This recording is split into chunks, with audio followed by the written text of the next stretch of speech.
we're going to start differentiating logs, right?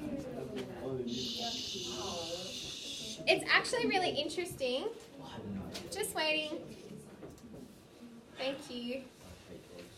Okay, no, logs are wonderful. Okay, so let's do a bit of a recap of what we know about logs. So, what is a logarithm? What's it mean? I don't know. What are you finding when you find a logarithm? I'm trying to find the power. Okay, so it's another name for index or power. Okay, and logarithms are related to exponentials.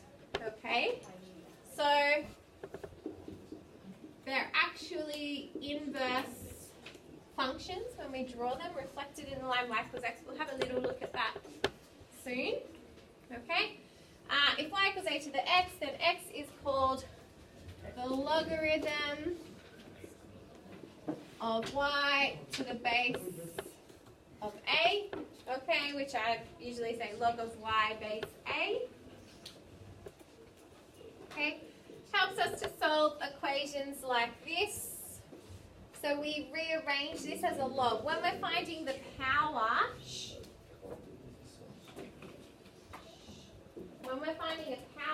so can you go and rearrange that as a log? Remember, the answer to a log is the power.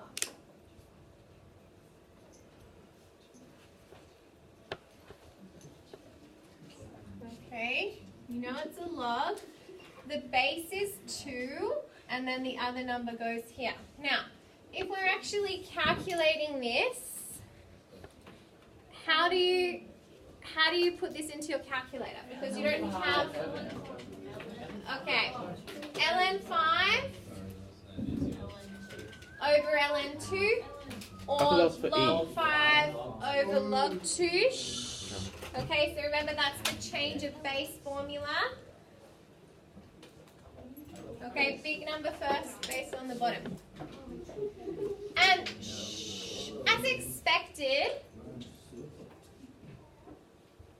is it still not gonna? I turned it on and then it's turned up again.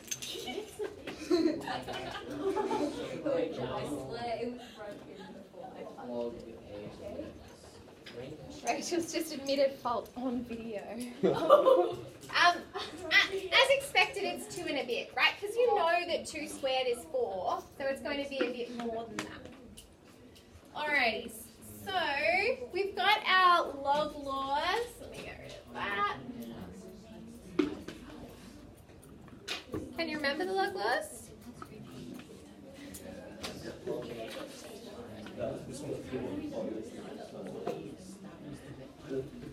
These ones? Okay, remember, when we multiply with powers, when we have the same base, we add the powers together. Okay, so multiplying and adding have that relationship. When we divide, we subtract the powers.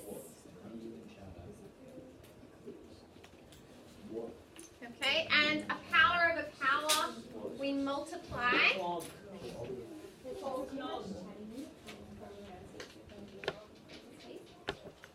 I like that, plug. Okay, so this one's pretty handy, and you kind of can keep, I don't know if you remember when we did some questions, we'd kind of bring it out the front, we'd do something, then we'd put it back, and kind of depends what you're doing, but it's very helpful for manipulating. Okay, so there are log laws.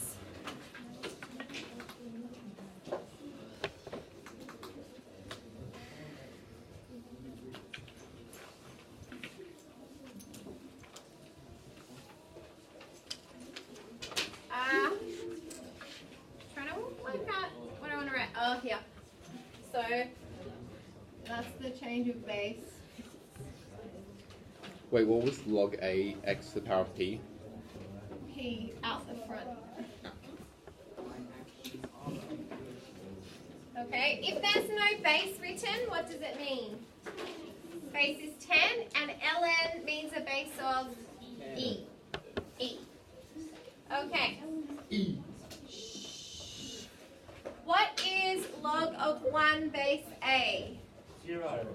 Okay, so it's saying a to the power of what is 1? A to the power of 0.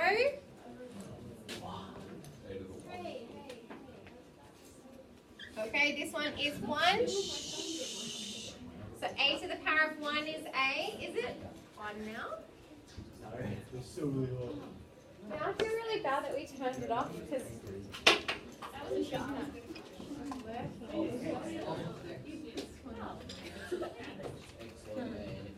Is it turning on when I press that?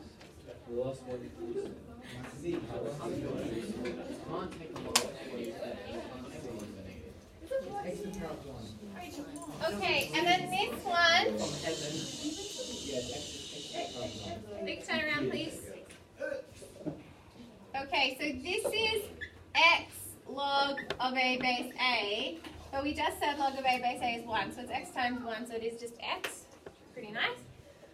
Can't take the log of a negative, so you can't have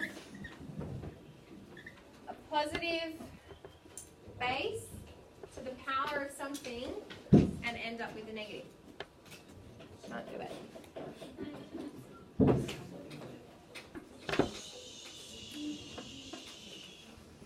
Okay, our exponential function y equals e to the x is always increasing, which means it has a positive gradient. The y-intercept is at 1, okay, because e to the power of 0 is 1, or anything to the power of 0 is 1. Okay, the x-axis is an asymptote. Okay, so the graph will never touch.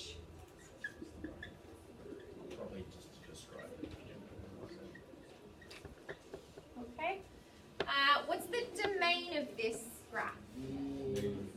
Negative infinity. Negative infinity to infinity. Okay, so there's no restriction on x brackets. Curvy, okay, parentheses. Okay. The range. 0 and infinity. Okay, 0 to infinity. And again, both curved bracket, aren't they? So we don't include 0, so both parentheses. Because it approaches 0, but it doesn't touch. Okay. Now, your graph of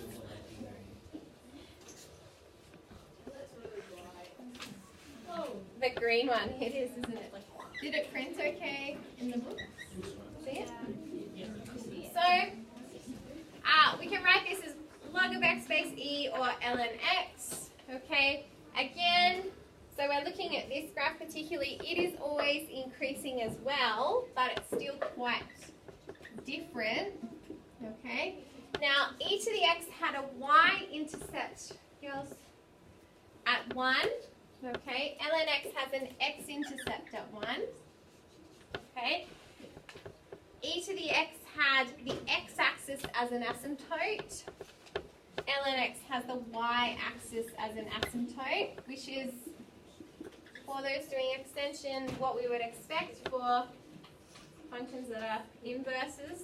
Okay, because the x and y switched. Now, if you reflect, what do you reflect in the line? Y. Okay, so if you drew the line y equals x, and you fold this across, it matches perfectly. Okay?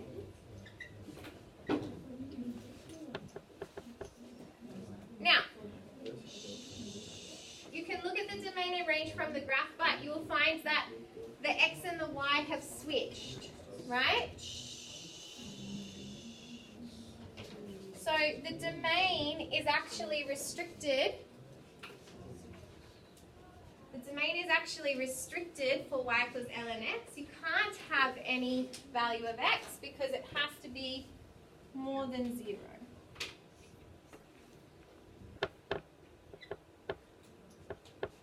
Okay, but our range is unrestricted, right? So this, I mean, it kind of looks, because it sort of flattens out like it doesn't keep going up forever, but it does. Just looks like it's not so fast. It's not as steep as what we see in other graphs. Okay. So as I've mentioned, these graphs are inverse functions, and for advanced, this isn't something that you need to know or understand what inverse functions are, but it's interesting to note for extension we have looked at inverse functions, and this is an important pair of inverse functions. So as we said, the graph of one is the reflection of the other in the line y equals x. Basically, if you've got y equals log of x base e, the inverse would be x equals log of y base e. So you switch x and y, that's what this is saying there. Okay, now when I do that, and then I rearrange this to make it a y equals function, I end up with y equals e to the x.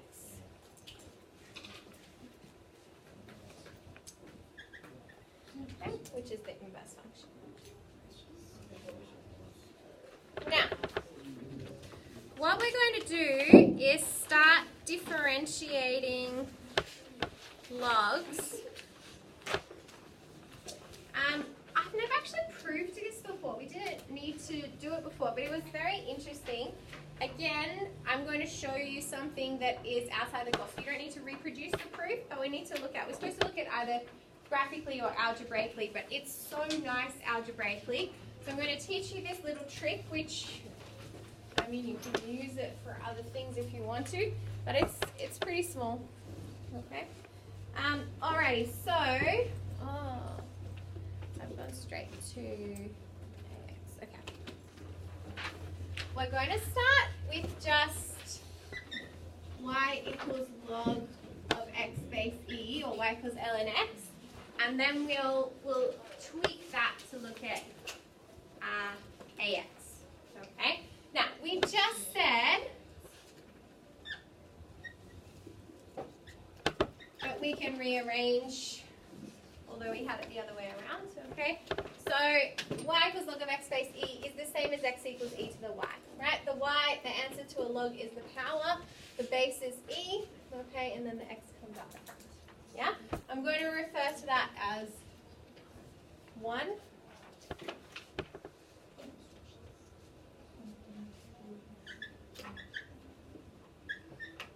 Okay. Now. Wait, where did A go? What I'm going to do, I said I'm going to come back to A. Okay. Yep, so I'll do another one. I'll start with just this one first. Okay. So, what I'm going to do is called,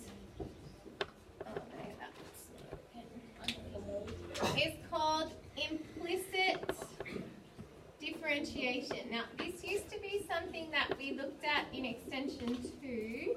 We don't now. Don't be frightened by that. Oh, extension 2. You'll see that what I'm going to show you is quite simple. Okay? Like I said, not necessary to reproduce it as well. So, I'm just going to show you how this would work in a very simple situation. Okay? Y equals 2 to the x. We know how to differentiate this, right? It's very easy. 2x, sorry. 2x. Okay? So we differentiate this and it becomes 2. Yes? You're happy with that? Mm-hmm. And this becomes dy on dx because we differentiated y with respect to x. Now, the difference here when we're thinking of implicit differentiation is we'll note that actually when we differentiate y, it becomes 1. Does that seem okay? Like if you differentiated x, it would become 1. 1x differentiates to 1. So it's like we're differentiating the y as well. This opens a lot of doors for us and makes harder differentiation a lot easier. Okay? So what's 1 times dy on dx? It's just dy on dx. So it's actually what we're doing normally, but we don't address it because we don't need to. Okay? Because we're differentiating just y. Okay. However, over here, I am going to use it. Okay? So stick with me. It's not super complicated, but it's a bit different. Okay? So let's start with saying we're going to differentiate x, okay, which becomes 1. Okay, we're happy with that. And then normally this side, you know how we make it dy on dx? Yeah? But we aren't differentiating y here, which normally turns into the one which makes it just dy on dx. So we actually need to differentiate e to the y, and we'll do that with respect to y. So what does e to the y differentiate to? E to the y. We okay with that? And I'm using the dot as a product there, if that wasn't clear. Okay, this is really cool. We're pretty much done, right? Okay. What's e to the y equal to?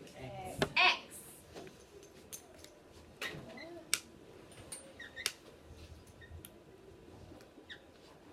So remember up here how e to the y is x? Yeah? So I've just replaced e to the y with x. And now, well, I want to get dy on dx on its own, so I'm going to divide both sides by x. And dy on dx is 1 on x.